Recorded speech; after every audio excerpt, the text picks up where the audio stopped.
Groundbreak na tayo, but of course ang primary concern, kailan ba talaga dadalo yung tubig sa mga kabahayan? Okay, so ito ang 66.5 million liters per day desalination plant. Ang energization nito is first quarter of 2027, no?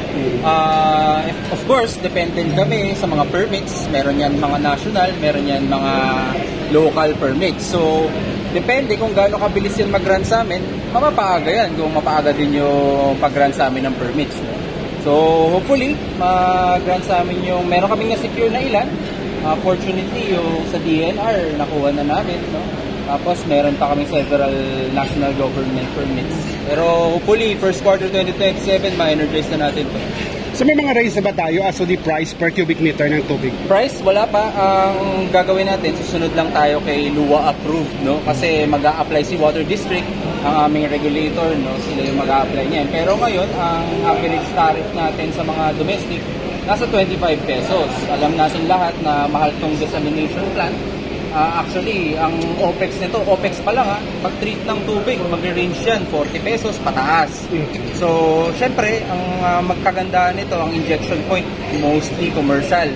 So, ma-absorb nila yung cost. Pero sa domestic, medyo mataas yung presyo na yun. So, ang gagawin natin, i-blend natin yung commercial and residential. Mag-a-apply tayo definitely, no? Meron kaming pending water increase application sa LUA. So, sana mag-grant na siya kasi kailangan talaga to para sa aming ma-sustain namin yung OPEX. Kasi ngayon, bumibili kami sa dalawang bulk water supplier. Yung isa, sister company namin, yung isa, Seaflow Water, no? And pataas siya ng pataas. So, sa amin, ang tariff namin ever since 2019, hindi pa yan nagtataas.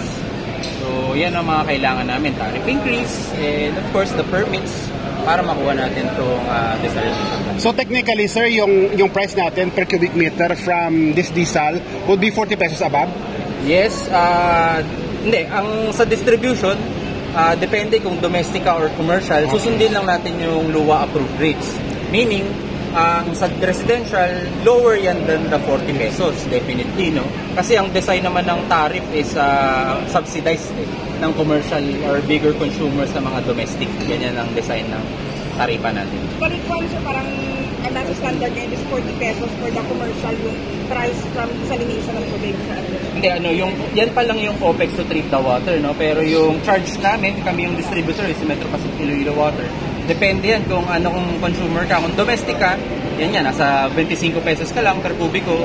Or pag commercial ka, nasa 40 pesos to 50 pesos yan. So, subsidized na mga big consumers sa mga residents. Yan.